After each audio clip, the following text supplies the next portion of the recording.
Welcome to Payoff Pitch, Action Network's Major League Baseball betting podcast. I'm Mike Calabrese, joined by the ace in our rotation, Sean Zerillo. We're going to break down Friday's slate, and as a programming reminder here in Major League Baseball betting land, every Monday, Tuesday, Friday, we're going to hit you with our best bet episodes. And as a special edition, at the end of this episode, Billy Ward is going to parachute in with his YRFIs and NRFIs. But first, the headlines. Will Atlanta ever win a baseball game? The Braves are 0-7 for the first time in 9 years. And that 0-9 start in 2016 got Freddie Gonzalez fired by May. They finished 26 and a half games out of first place in the NL East. I'll get Sean's reaction and see if it's time to buy low. I mean, I don't know if it's going to go much lower on Atlanta or if they're already a lost cause with more difficult series coming up. They have the Marlins this weekend. Does that make it a must-win series for them? Gunnar Henderson is finally expected back in the O's lineup, which is exciting for everyone in Baltimore.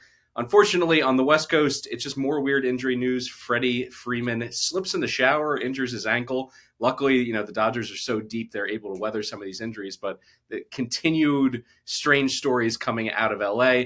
And then finally, we talked about it a lot in the preseason. The Oakland Athletics moving to Sacramento, the ballpark factors, would there be any different juice, any different energy in that ballpark? Well, there was 4,000 games more or less played in the Oakland Coliseum. They gave up exactly zero, zip, nada, nothing in terms of cycles to its opposing players. The very first game on Monday against the Chicago Cubs, they give up a cycle to a catcher, no less. So in terms of baseball being weird, you throw in the torpedo bat, madness that just won't go away. The headlines continue to be engaging. The play has been unpredictable. What are some of your minor headlines, inside baseball stuff that you're keeping your eye on this week, Sean?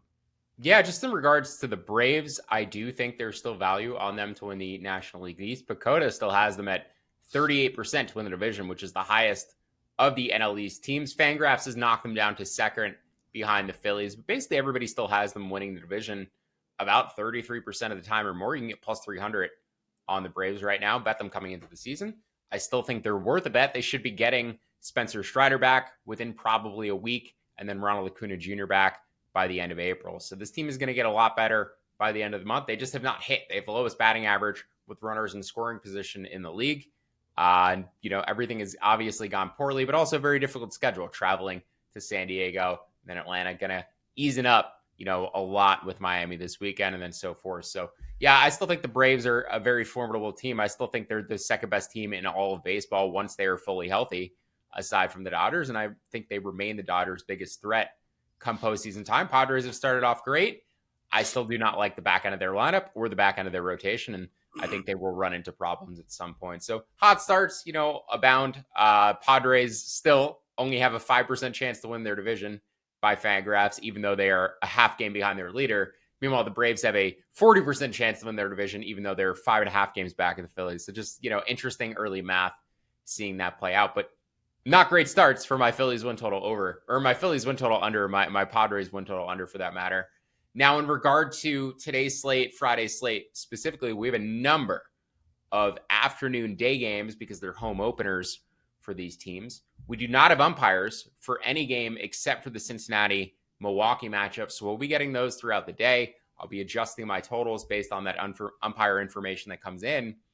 But also, because all of these games started early, books were really aggressive in terms of putting these lines up early so that people could bet on all of these afternoon day games, have enough of a window to bet them. And there weren't that many day games, or weren't that many games in general on Thursday. I think just 6 games. So we knew a lot of these matchups, didn't have to wait for a lot of these bullpens. And these lines were up by about 2:30 p.m. Eastern. A couple books had them up. I believe FanDuel, one other book besides FanDuel posted them as well. Then I'd say within an hour, by about 3:30, the rest of the market put their lines up. Literally everybody had them. And I started firing at not overnights, but openers. Typically we're betting overnights here, right?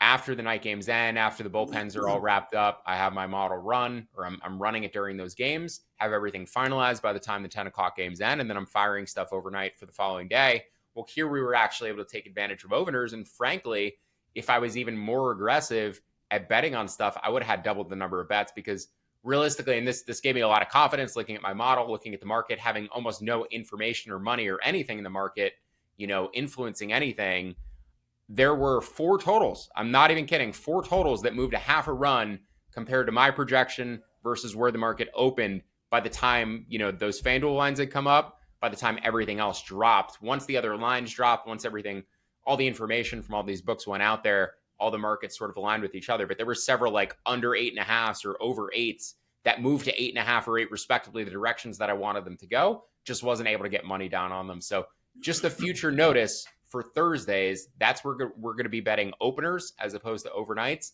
Be ready with the Action Network app notifications around 2 p.m. to 4 p.m. Eastern. Going to start firing bets in often for Friday slates then. And that's where our biggest edges will be, because there were, like I said, there were 6 to 8 totals that all moved a run, a half a run in the direction that I expected them to, and was only able to get money down on a few of them. If you're listening in, you're waiting for best bets. We got one here for you between the Mets and Jays, playing in Queens. 2 pitchers coming off of wins in their debut to the 2025 season. Do you think it'll be a pitcher's duel here? I do. I bet this under 8 yesterday. And again, this was one of the 6 to 8 totals that I referenced where a bunch of books put out 7.5. Caesars put out an 8. Offshore markets had 8. I was like, I make this total 7. Happy to grab the 8. Sure enough, has come down to 7.5 everywhere today. Now, with updated weather, etc., I actually make this 6.7 now as opposed to 7. So I'm actually comfortable down to 7 at even money as opposed to 7.5 minus 110, which is what I put in the app yesterday. The market is currently at 7.5 minus 110. So still room up to about minus 120 on the 7.5, and then 7 at even money, usually 20%, 20-cent differential. It's really 19 cents, but we can call it 20 between the key number, 7 versus 7.5. If you're moving from 8 to 8.5, it's more like 18 cents. So just keep that in mind in terms of price adjustment, buying keys, etc. Now, we'll get to another game later where I did bet the under 6.5 and also the under 7 and paid juice to get the 7 at the key. We'll discuss that and why I did that in a little bit. But in terms of the Mets and Blue Jays matchup, Tyler McGill looked awesome in his first start. His fastball velocity was up to 95.7, which is a career high. Up from 95.7 to 96.4, which is a career high, and a 136 stuff plus rating on the fastball, which is electric. But he also has 7 different pitches, and depending on the handedness of the opposing lineup, he can change his pitch mix completely. He threw a sinker 21% of the time in that first start. I think with the Jays lineup, much more right-handed, you're going to see him a little bit more fastball slider today, or probably won't throw the splitter as much even. So very interested to see how McGill approaches one lineup to the next, just because he has such a wide arsenal. He can choose what he wants to use on a daily basis, but love to see the fastball velocity up, the overall stuff up for a guy that I'm generally high on. And Kevin Gausman, his fastball velocity was also up in the first start, which is great because he really struggled last year, and particularly struggled in 2 strike counts where he was getting ahead of hitters, wasn't able to put them away. Well, his fastball velocity is up from 93.9 to 95.4 over the first start, and the splitter also went up from 86 to 87.2. So if the velocity on those pitches is going to be up, Gausman should be a little bit more effective. As we regularly discuss here, a tick of velocity generally worth about a quarter of a run to an ERA. So if you're going to improve by 1.5 miles per hour, you're talking about a third of a run decrease on an ERA projection. We'll see if he can maintain it. One start is one start, and guys may just be extra amped up for opening day, etc. We'll see if he can maintain it throughout the season, but certainly like the direction both pitchers are headed with the velocity increases. Toronto is the number 1 defensive team in my model, maybe number 2 now. Texas and Baltimore rank really highly as well. I kind of have those 3 teams. And Milwaukee a little bit separated from the rest of the league. But the Mets, I think the surprising thing is the Mets rate as a very good defensive team too now. The Mets, before David Stearns got there, were historically finishing in the bottom 10, bottom 5 for defense every single season. They were league average last year, and they started out the year horrendously. So they were an above average team over the second half of the season. And this year I project them as an above average defensive club. So 2 good defensive teams, 2 pitchers who are trending upward in terms of pitch velocity, 2 pitchers who I like in general. And then also you have the weather, 9-mile-an-hour winds blowing in from left field at Citi Field today. Should mention too, I've been doing some research into this as well. Citi Field is the closest field to an airport by far in baseball, 2 miles away from LaGuardia Airport. There's some theories about wake turbulence and the planes flying overhead disrupting the air around Citi Field, and that is what maybe causes it to play like more of a pitcher's park than you would expect based on the dimensions. Obviously, they had, very deep left field wall. They moved it in a few years ago. Like there's the wind blows in, and when the wind blows in, it creates like this swirl of wind that kind of pushes the wind in from all directions. So there's a number of things that contribute to Citi Field being a pitcher's park, but one of them that you may not think about is the fact that the airport is so close, and with planes constantly flying overhead, there's actually disruption in the air, which may suppress everything and knock the ball down. So something interesting to think about. Would like to see scientists do a little bit more research into that, but there are some theories and some evidence to suggest that may actually be a thing. I mean, we can't wait on scientists, Sean. We have to be there doing the next episode of LaGuardia. Got to cut the baseballs open, Mike. Get me some baseballs. I'll cut into them. There we go. Well, we'll do a live stream from the terminal. I think there's a Chick-fil-A or at least a Panda Express. I can get lunch as well at LaGuardia. Now that it's redone, used to be one of the worst airports in America for my money. A little bit better. Yeah, it's much better. Let's look at favorite underdog on the Friday slate. The Yankees are going on the road for the first time this season.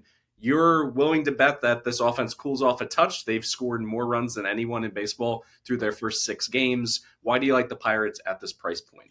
Situationally, obviously I projected value on the Pirates here, but situationally, the Yankees finished a night game last night, had to get on a plane, travel to Pittsburgh, get in today, and now they have a 4 p.m. start today. Normally after travel, you get the night start. They're getting a 4 p.m. start. So it's all just a little bit rushed situationally in terms of travel, rest, etc. The Pirates also having an off day yesterday. So travel, rest advantage for the Pirates. Clearly, you can factor in, an extra 1.5%, 1%, 2% to the line. I didn't actually do that. I still make the Pirates plus 115 in this game. So I'd bet them down to plus 125 or better. Now, Max Fried, I thought the signing was a little interesting, giving him such a long contract, because he spent time in the IL last year with forearm neuritis, which is typically a precursor for Tommy John, or at least future arm injuries in general. They gave him a 7-year deal. Now, the velocity remains intact. The underlying indicators, the ground ball tilt, like he's not giving up home runs at a drastic clip yet, which is typically when guys start doing that, maybe signs that they're injured. The one thing that is concerning is the walk rate. The walk rate went up to 8% last year, which is the second highest mark of his career. And I was monitoring not only the walk rate in general, but also like number of starts where he had 3 or more walks. He had gone a multi-year stretch where he had like 1 or 2 starts where he gave up 3 or more walks. He gave up like 4 and 5 starts last season, and he kept doing it. Like, he kept giving up 3 walks in each start. And it could be an approach thing. It could be, Max Fried, as he's continuing to get older, is trying to make hitters chase a little bit more, or knows without guys on base, hey, I can avoid mistakes a little bit more aggressively and try to pitch outside of the zone and try to induce weak contact. And once guys get on base, I know I have the double play ball if I walk somebody. So, then we go a little bit more in the zone with the sinker, etc. It could be intentional, but it also could be related to the injury. And he could be losing command as a result of whatever forearm injury he has, because command typically first thing to go, last thing to come back when you have a forearm injury. And if he's dealing with a forearm injury, it stands to reason that his command would worsen. And the location plus metrics, the underlying pitch modeling metrics seem to indicate that his locations are worsening the past couple of years. So even though he's still generating weak contact about as well as anybody in baseball, still getting a ground ball rate in the mid 50 percentile, mid 50s, in terms of percent of his batted ball splits, still doing a lot of great things to induce weak contact.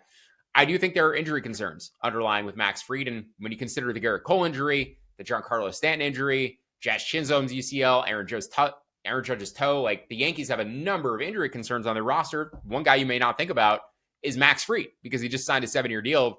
I thought it was super risky to sign him to that 7-year deal, considering the arm injury concerns and the IL stints from the past couple of years. So Fried questions. Mitch Keller, we kind of know what he is. He's had an expected ERA of around 4.1 each of the past 3 years. His fastball velocity was down a tick in his first outing. Not super concerned about that.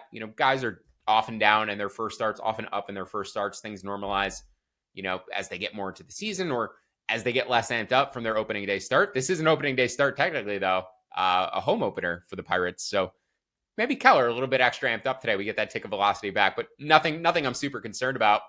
My main issue with the Pirates, or my main 2 targets with the Pirates here, are their bullpen rest. They got swept in Miami, or they lost 3 or 4 in Miami, but they lost 3 consecutive games via walk-off. They were the first team in 100 years to lose their first 3 losses of the season via walk-off. The team that lost 100 years ago was a Pirates team. I think it might have been the 1921 Pirates, but it was a Pirates team that had those 3 straight walk-off losses. But what that did when they went to a series against the Rays, their bullpen was already exhausted. They had to throw Cameron Modzinski, who we bet against, with no bullpen behind him, throwing a converted reliever with no bullpen ready behind him. Once Modzinski got to the lineup the second time through, he didn't have the stuff to get the Rays out. And then the Pirates still had to use relievers behind him. And then the next day, they had to bring up Thomas Harrington, who's a top 100 prospect, to replace Jared Jones and start that game against the Rays. And then they used more relievers in that game. And then finally, Paul Skeens was able to start a game for them, basically reset their bullpen, and then they got an off day yesterday. So my point is, this is the most well-rested the Pirates bullpen has been in a week. This is the best situation rest-wise the Pirates have had in several days where they actually feel like they could go to their high-leverage guys and they're not going to be exhausted. And it's probably the best rested they'll be for the entire weekend, assuming they're going to have to throw more relievers against the Yankees. So Skeens, the off day, kind of helped reset this Pirates pen. And then the last thing is the stolen bases. This team is running more aggressively than any other team this season. They already have 19 steals, which is 4 more than any other team. You would think Max Fried, as a lefty, would be able to control the running game. Not actually true. And last year with the pitch clock actually got much worse. I believe he allowed 13 steals on 15 attempts. Early in his career, even before last year, he allowed steals at about a 60% clip, which for a lefty is pretty high. You normally see lefties below 50% or 50-50 at worst. Tarek Skubal's like a 50-50 guy in terms of stolen bases throughout his career. Fried was allowing steals at about a 60% clip. And, last year with the pitch clock, he clearly struggled to control the running game. Now, Austin Wells is a good stolen base prevention catcher. He has a good arm. He's good pop time. That said, I think the Pirates have an opportunity to run on Max Fried. I think they will run on the Yankees. That's the only way they're going to be able to keep themselves in a game against the team that has bigger power than them. But yeah, I like the Pirates today. Again, down to plus 125. I think it's a good projection spot, but I also think situationally, considering the Yankees rest and travel, it's a good target too. When we look at the rest of your card, it really begins in Chicago. You have underplays on both teams, the White Sox and the Cubs. Talk me through why. The White Sox and Tigers, that game's actually in Detroit, so it's the under 7.5 or 7. Now, this one may have moved out of range by the time we're talking. I think I saw 7 minus 105s this morning. If you can get 7 at even money, I'm fine with that. I may even be okay with the minus 105 for a first week of the season. Home opener, afternoon tilt here, but likelier to push on the 7 than you are on the 7.5, obviously.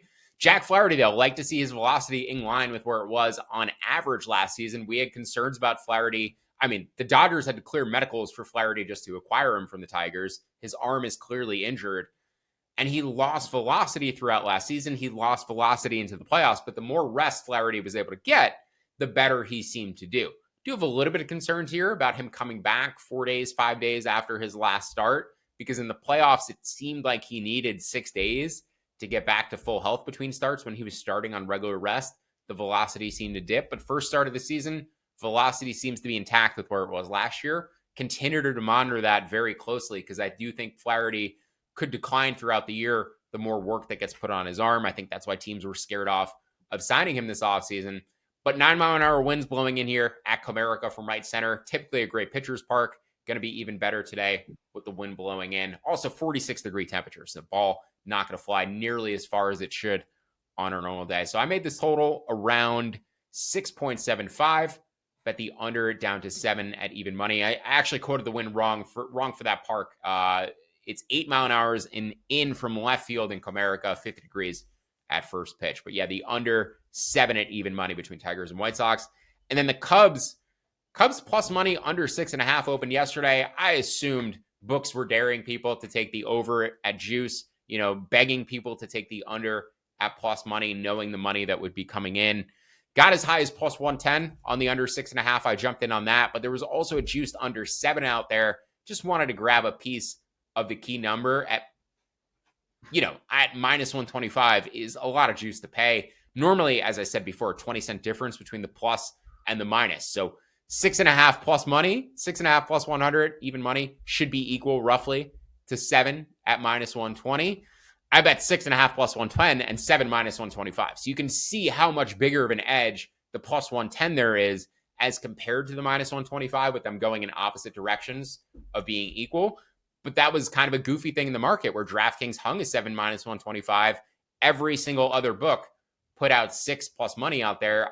I kind of assumed it was only going down and the market wasn't coming up to 7. So I just wanted to grab a piece of the 7 in case it did end up finishing on 7. Randy Vasquez, like this is a weather driven under, as I mentioned with the wind and weather, but Randy Vasquez is a guy who can walk people. And the one issue with guys who walk people, especially when it starts raining, they lose command of the ball. And it doesn't matter how much the wind is blowing in or, how cold it is, if a pitcher is going to walk the ballpark and then one base hit down the line scores 3 runs and your under is blown up. So that is the concern betting stuff like under 6.5, even at Wrigley. Guys lose their command. It doesn't matter how much the weather is blowing in home runs. It'll just completely neutralize. But I do think, given how those Cubs games played out in Oakland, given how many runs they've scored of late, Arizona, they had a bunch of high-scoring games too.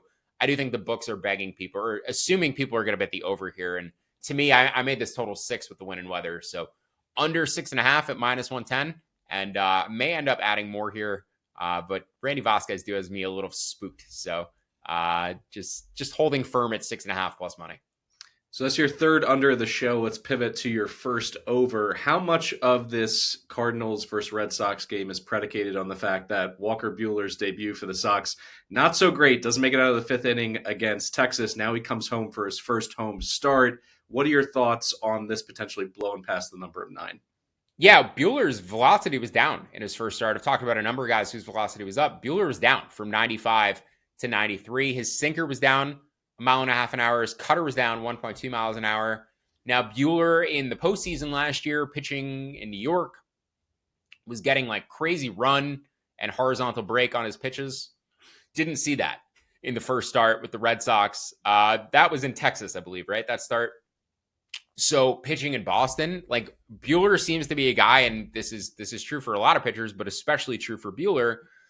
Buehler seems to be a guy who's affected by the location of where he's pitching, and the location relative to sea level is affecting the movement on his pitches. Now, I don't think there's a drastic difference in sea level between Boston and Arlington, nor is there between Citi Field and New York, but I do think there are environmental conditions that play in as well. So maybe being back outside as opposed to being in a dome helps the movement on his pitches. But overall, seeing the velocity down a couple ticks as opposed to 1 tick, that definitely has me more concerned. With Keller, a tick being a tick off, that's pretty common for first starts of the season for guys. Being down 2 ticks and then an extra tick across your entire arsenal gives me a lot more pause. I mean, career 112 stuff plus for Walker Buehler, 95 in that first start of the season. So 12% above to 5% below. I think you can see the difference there. I made this total 9.6. I bet the over 9 to minus 112. Going to be relatively warm at first pitch, 63 degrees. 10 mile an hour cross breeze, so wind not helping anything blow out. In fact, this is actually like a 8 to 10% reduction for a Fenway Park environment relative to a normal day, that we'll get over the summer. This is one of the better offensive parks in baseball. Should still be hitter friendly today, just not quite as hitter dominant as it normally would be. But bet the Cardinals yesterday, plus 135. Happy to see that line come down closer to plus 120. And bet the over 8.5 at minus 118. It's come up to 9. I'm still good with it at 9, up to minus 112. The next series that we're talking here, I'm just excited to watch all the games, but they're starting on Apple Plus, 8 o'clock on Friday night. The Rays versus the Rangers. Both teams won their first 2 series of the season. You're leaning with the Rangers here, and I find that interesting just because Tyler Mahle couldn't even get out of the 2nd inning against Boston in his first start. He could not find the strike zone at all, but you have confidence that he's going to bounce back in a spot like this. To a degree, I like seeing the velocity up for Mahle. So he was at 91.4 last season. He's at 93.1 for his career, 93.1 in his first start of the season. So happy to see Mahle coming back off of a shoulder surgery, arm surgery. I forgot exactly what injury he had. It might have been Tommy John. But basically, the Rangers signed him going, we're going to rehab this guy. We'll have him for 2025. They have him back next year. He's coming back into form. This is a guy who's like actively rehabbing as he's still pitching. They didn't actually send him down for rehab starts. Now, he did deal with some arm soreness in spring training, which gave me pause. And then seeing the rough first start of the season where he struggled to command the zone gives me a little bit of concern. But as I talked about with arm injuries, command first thing to go, last thing to come back. After Tommy John, after arm injuries, etc. I think he's a guy who The Rangers are not a dumb organization. I think the Rangers see what they want to see in bullpens from him. They're just going to wait for it to show up in the game. But seeing the velocity coming back up to pre-injury levels, I think is good of a sign as you could have for Tyler Mahle. I think the command will bounce up and down a little bit as he rounds himself back into form. But another guy who throws like 5-6 pitches, has a very wide arsenal, can kind of change what he's throwing depending on the opponent. And a guy in general I was very high on when he was with the Reds. He's kind of been banged up for a while. I know he got traded to Minnesota in that deal that netted the Reds Christian Encarnacion Strand and some pretty good pieces. But yeah, still a guy I'm like pretty high on going forward in general. You know, I like the Rangers. I've talked them up a number of times, both from a futures perspective. I've bet on them a number of times already this season. And I am betting on them here, regardless of how deep he goes into this game, because they're coming off of an off day. Their bullpen should be ready to go. They won consecutive 1-0 games in Cincinnati. Nathan Eovaldi threw a complete game shutout. Their bullpen didn't have to go too deep the day after that. Shaq Leiter gave them 5 strong, and then they went 1-1-1-1 with 4 relievers. Then they have an off day yesterday. So bullpen should be good to go behind Mahle for the first game of the series. And I prefer their lineup both offensively and defensively to the Rays. That's the real thing for me. The Rangers, not only one of the better offenses in the league, defensively, they project as one of my best teams too. So I think this Texas team is very primed to potentially be the best team in the American League by the end of the season. I know the Yankees have started out super hot. I still like Texas's roster top to bottom, as long as Jacob deGrom stays healthy, which, you know, is obviously a huge if. But yeah, Rangers up to about -130 would be a bet for me. And as I said, even if Mahle gets knocked out of here early, I still like their bullpen and their lineup to crawl their way back in this game. Dodgers traveling to Philadelphia to take on the Fighting Phils. Combined, these teams are 13-1 to start the season. Could be a preview of a series in October. What are your thoughts on this series and the Phillies potentially pulling it out? They handled their business against the Rockies. You're not going to throw a parade for absolutely dog walking Colorado, but they only give up 3 runs in those 3 wins. What are your thoughts specifically on the pitching matchups that we're going to see over the weekend? Jesus Luzardo pitching tonight against Yamamoto. Luzardo's velocity was up 95.2 to 96.9, which is a career high, and throws as hard as any left-handed starter in baseball. It's basically him and Shane McClanahan and Skubal. So I would imagine I'll show value on the Phillies in all 3 games. I'm not sure if I'll bet the Phillies in all 3 games. I probably lean over on Saturday with Sasaki facing Nola because I'm down on both of those guys. I probably lean under blindly on Sunday with Glasnow facing Chris Sanchez, super high in Sanchez this season. Glasnow projects as good as any pitcher in baseball on a per inning basis. So generally speaking, over the weekend, I think I have totals I might circle. Again, I'll probably show value on the Phillies in both of those games. We'll see if I end up betting on them. I also show value on the Phillies today with Luzardo going against Yamamoto. Now, I only fired on the first 5 line for now. This was the line that was climbing up slowly last night. +115 Phillies, no resistance. +120 Phillies, no resistance. +125, yep, resistance. Came down to +115 this morning. So missed out maybe on the best number at +125.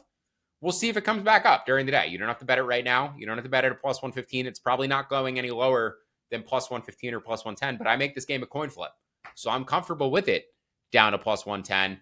Again, missed the peak number last night. Maybe it comes back up to +120 though, and sort of middles out. So we'll consider poking the Phillies money line today with the bullpen, you know, in decent shape. Alvarado had a decently stressful inning yesterday where he struck out the side in the 9th against the Rockies. But yeah, Phillies bullpen is pretty well rested. Dodgers had the off day yesterday, and the Phillies are very competitive. It's just, do the Dodgers have them figured out at this point? Like, you know that their hitters will chase stuff below the zone and out of the zone and swing over the top of it. So the Dodgers have the game plans to beat them. You know, they've faced them in the playoffs enough times where they've done the advanced scouting. They've prepped on all these hitters. Like, I think the Dodgers do have a informational advantage in this matchup. So it's a matter of whether they execute on it. But yeah, I think in general, the Phillies are undervalued. And with Freddie Freeman being out, you know, the Dodgers aren't quite as scary as they are with everybody in there.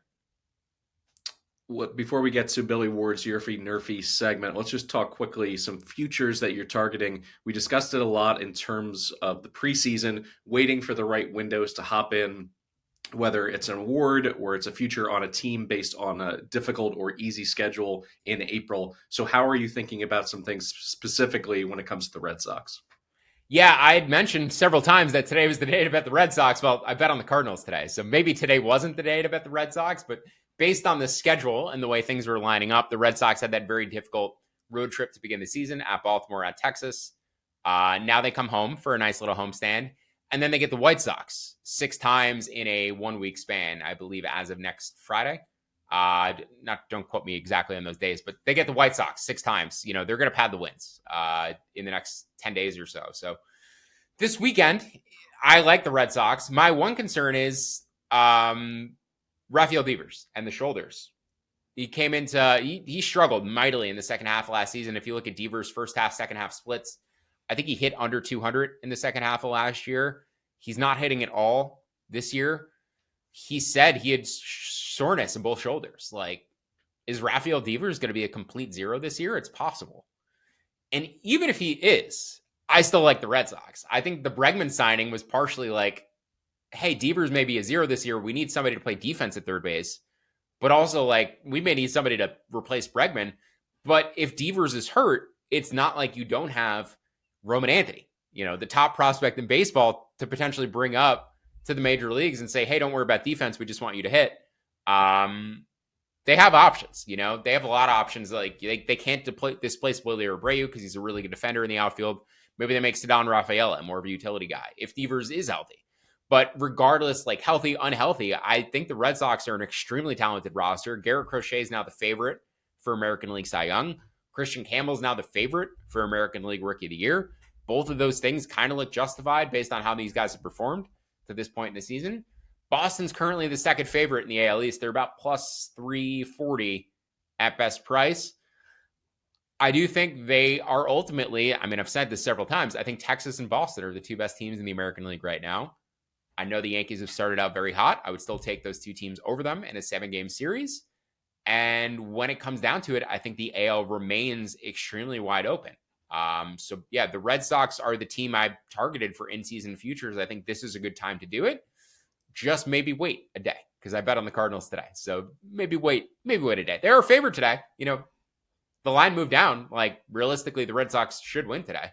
But yeah, I think this is about the time. And before they play those games against the White Sox, I would certainly want to have those futures in.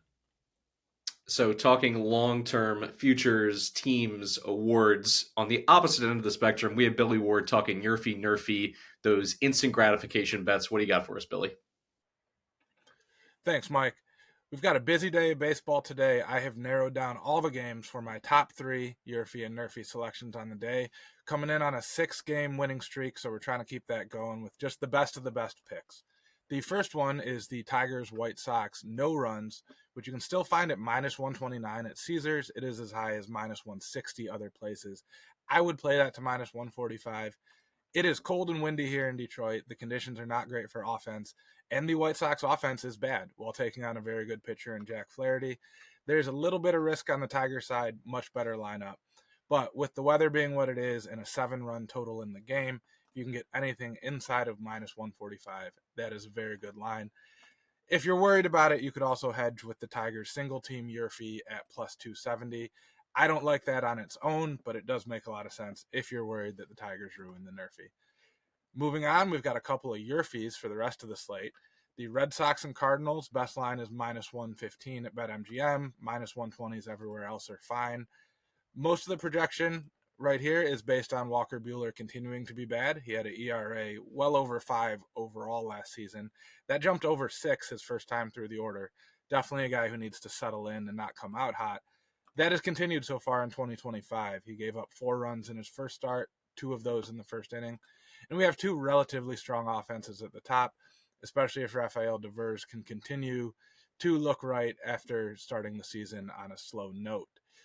Third one is the Yankees and Pirates YRFI, plus 100 pretty much everywhere. At this point, when we've got Aaron Judge among the first 3 hitters in the lineup, I'm going to take a YRFI on the Yankees anytime that number starts with a plus. Both pitchers are somewhat below average in terms of first time through the order splits. You could make a case for the Yankees single team YRFI, but the Pirates are actually projecting a little bit better than I expected here.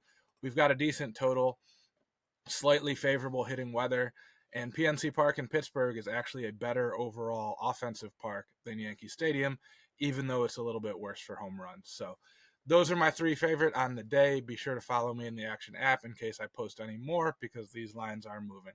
Thanks, everyone.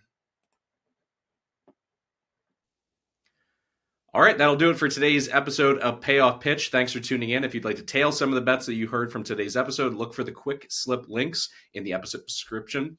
Don't forget to download the free award-winning Action Network app and leave us a 5-star review wherever you listen to the podcast. Also, check out the Action Network Discord. You can cut it up with Action Network experts as well as other Major League Baseball betting enthusiasts. There's a link to that Discord in today's episode as well.